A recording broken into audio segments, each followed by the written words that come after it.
Morning to all. ನಿನ್ನೆ ನಾವು ಅಂಧ ಮಕ್ಕಳ ಶಾಲೆಯಲ್ಲಿ ಸೈನ್ಸ್ ಎಕ್ಸಿಬಿಷನ್ ಕಾರ್ಯಕ್ರಮಕ್ಕೆ ಹೋಗಿದ್ದೇವೆ.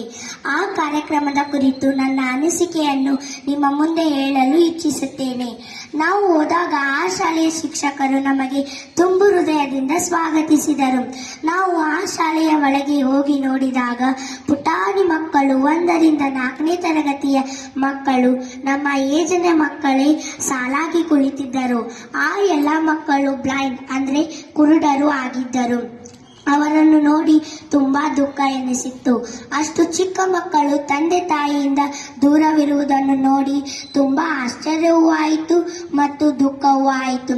ಆ ಕಾರ್ಯಕ್ರಮದಲ್ಲಿ ಕೆಲವು ಮಕ್ಕಳು ಸ್ವಾಗತ ಗೀತೆ ಹಾಡಿದರು, ಕೆಲವು ಸ್ವಾಗತ ಭಾಷಣ ಮಾಡಿದರು, ಇನ್ನು ಕೆಲವರು ಗಣಿತ ಆಕಾರಗಳು, ಶೇಪ್ಸ್ ಅದರ ಬಗ್ಗೆ ತೋರಿಸಿ ವಿವರಣೆ ನೀಡಿದರು, ಇನ್ನು ಕೆಲವರು